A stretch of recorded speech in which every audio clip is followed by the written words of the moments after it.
Alors ça y est les amis, merci à vous, nous avons enfin atteint les 100 000 abonnés, et ça c'est grâce à vous.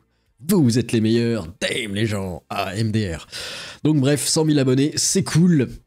On est enfin quelqu'un dans le milieu des méga corpos, nous sommes quelqu'un de grand. Comme dirait le grand philosophe Davido Martinezzo, maman, je suis en haut de la tour Arasaka. Donc voilà, je vous demande plus de vous abonner parce que maintenant j'en ai plus rien à secouer. Je vous l'ai dit, la prochaine fois c'est au 1 million. Donc, c'est parti, les news. Aujourd'hui, nous avons Kylian Mbappé qui pleure comme une victime en disant « Oh, l'équipe de France, ils ont été méchants avec moi, j'étais la victime !» On va le voir pleurer et se justifier. Et par contre, on dirait que ça lui a fait perdre quelques neurones de jouer au Real parce que bon, là, le niveau d'élocution, c'est un peu ramolli et le vocabulaire est un petit peu limité. Après, ok, on demande de taper dans un ballon, mais quand même, on veut le minimum syndical, s'il vous plaît. Autrement, ça renforce les stéréotypes sur le football. Rick, balance le générique. Restez avec moi pour une nouvelle journée dans notre cité des rêves. Regardez-moi ce pauvre Mbappé et son interview.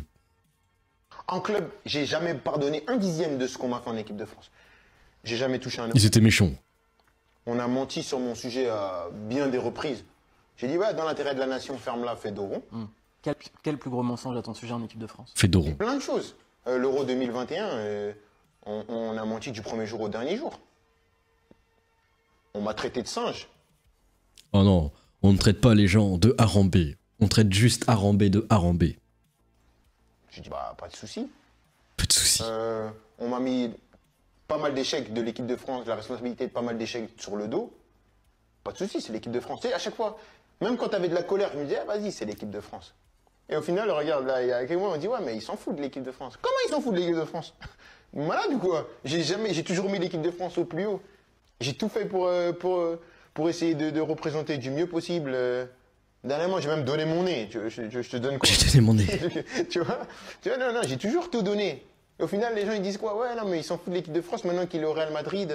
Ouais, je me concentre sur le Real Madrid. C'est très important, c'est un rêve. J'ai jamais abandonné l'équipe de France. Hein. On rappelle que c'était un peu flopesque, hein, avec son mime où il est devenu la risée parce qu'il s'était planté dans le sol et il avait un peu chié son match. J'ai fait une vidéo à ce sujet, n'hésitez pas à aller la voir. Quand l'équipe de France, elle a eu besoin de moi. Hein. Et Moi, je j'y vais. pense pas que sportivement. Hein.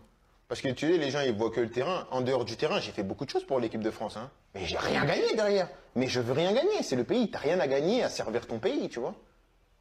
Tu le sers, point. Petit discours semi-patriotique à la fin, mais bon, faut quand même faire barrage au R1 quand même, autrement c'est pas juste. Alors c'est assez intéressant à la fin parce qu'il dit ouais, je n'ai rien à gagner à jouer en équipe de France. Bah si, quand même tu gagnes énormément de visibilité quand tu passes en équipe de France, je pense que tu gagnes quelque chose. Logiquement, après moi je suis pas un expert en expertise, mais quand même. Ça veut dire que tu as atteint le sommet techniquement et tu as plus de potentiel pour te faire repérer par des équipes. C'est d'après mes théories loufoques. Donc qu'est-ce que vous pensez de Mbappé? Un peu la victime? Vous pensez qu'il va se rebeller maintenant au Real de Madrid à faire « Je me rebelle !» La noisette ambulante se rebelle, ça peut faire un bon film d'action Eco+. Des studios Asylum, comme les Sharknado là, vous savez. Franchement, cette interview, j'ai trop kiffé. Genre, on dirait, il est plus détendu. Là, mais c'est quoi cette diction? Pareil, ça fait plaisir de le voir vider son cocolo un petit peu. Mbappé vide son cocolo.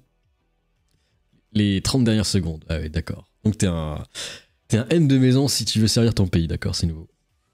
Un sketch donne beaucoup pour l'équipe de France, même hors du terrain. Combien de conférences de presse en tant que capitaine il a esquivé? Eh bien, il faisait des roulades, il s'enfuisait en mode Dark Souls, il faisait des petites roulades, il fuyait en fait, tel un couard. Bref, c'est le Mbappé Dream, qu'est-ce que vous en pensez? Eric Nolo, en roue libre, détruit la pauvre Lena Situafian, la célèbre youtubeuse. Alors, Nolo, je crois que c'est le pro-Ukraine, non, c'est le fan de Zelensky. Il était sur TPMP, regardons ça. Auparavant, pour rentrer au musée Grévin, il fallait avoir fait quelque chose de sa vie. Maintenant, on peut n'avoir rien fait de sa vie et entrer au musée Grévin.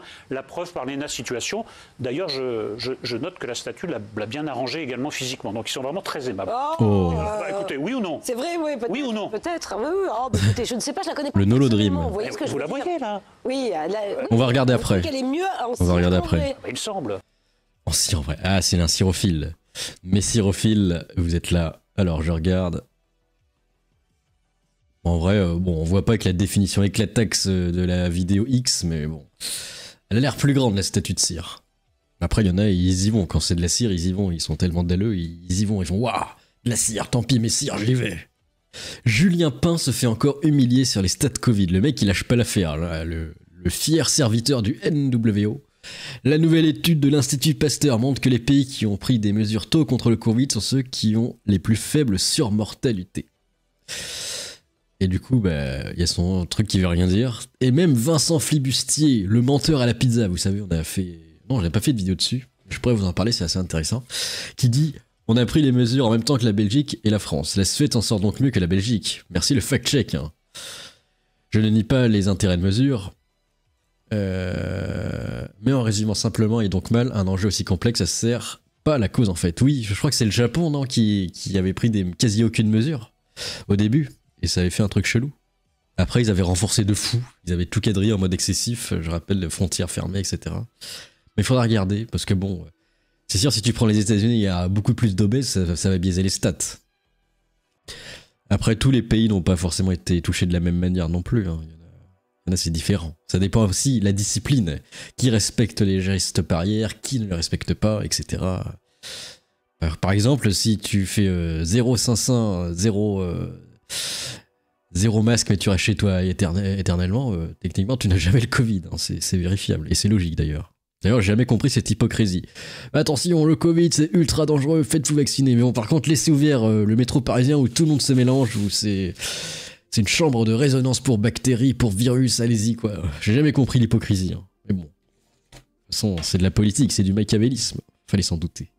Alors ça, j'avais appris il y a quelques jours, mais Joachim Son Forget, Joachim le fils oublié, vous vous souvenez, c'était un mec complètement zinzin. Au début, il était macroniste, après il est passé zémoriste, après il est passé dissident, il est allé en Ukraine, je sais pas ce qu'il a foutu là-bas, et maintenant il a transitionné en Eva. Alors je comprends pas, je vous avoue, est-ce qu'il continue à troller ou il est devenu complètement en roue libre? J'ai regardé vite fait avec vous, parce que ça m'interloque quand même. Eva Sonforger, qui était députée, qui était venue nous voir à l'époque. Joachim était venu nous voir à l'époque. Alors maintenant, il faut que vous appelez Eva. Ouais, c'est bien. Très bien. Comment ça va, Eva? C'est plus court à écrire. Et Eva, c'est un personnage extraordinaire. C'est un génie. Non, je vous le dis. C'est un génie. Tout ce qu'il fait, c'est un truc de fou. Dans tout ce qui, c'est un truc de fou. Tous les domaines dans lesquels il s'est mis, c'est vraiment... Ok. C'est possible, j'en ai rêvé un petit moment. Mais c'était surtout l'envie de vouloir faire des choses comme je faisais comme médecin. D'accord. Mais de faire... Parce qu'il est médecin. L'idée, c'est d'être... d'essayer de il a méjoré. Plus, il a méjoré. Mais des choses où on peut faire plus de choses que... Alors je vous avoue, je sais pas si c'est un troll ou c'est vrai, mais t'imagines, il vient nous troller encore. Alors, j'espère de tout mon cœur qu'il est en train de tous les troller pour ensuite niquer les woke avec panache. L'hypersensibilité, avant il était comme ça avec son AWAP Magnum Sniper, il faisait des quickscopes dans la vraie vie sur Dust 2, mais dans la vraie vie. Alors si vous avez la boule de cristal, n'hésitez pas, moi je veux bien savoir. Et enfin on va terminer sur des mimes, parce que oui, Assad est tombé, je vais peut-être faire une vidéo géopolitique à ce sujet, mais c'est assez incroyable, parce que y a ce mime qui ressort, regardez. Palestine libre, Assad est un chien, avec le nouveau drapeau de la Palestine... un petit peu plus du côté islamiste, on va dire. Pas trop, hein. C'est plus soft que l'État islamique apparemment, c'est un peu plus ce côté islamiste quand même. Ma famille a dû quitter la Syrie à cause d'Assad. Et là du coup il y a le mec de l'Union Européenne qui dit « Ok, bah c'est cool, Assad est parti maintenant, tu peux rentrer en Syrie. » Non, c'est pas juste, rendez-moi, je veux pas retourner en Syrie, ma vie est ruinée. C'est devenu un mime. Et ça peut être vérifiable. Allez voir sur X, je suis sûr qu'il y a plein de monde qui est comme ça. Et envoyez-leur ce même, ça pourra faire rigoler la galerie. Enfin bref, qu'est-ce que vous pensez de ces news? Encore une fois, merci pour les 100 000 abonnés. Nous sommes clairement pas prêts pour la suite. La fibre arrive bientôt. On va pouvoir dérouler beaucoup plus de vidéos sur mes 3 chaînes en même temps. Et là, vous êtes clairement pas prêts. Vous allez plus en pouvoir. Allez, à plus, Amocus.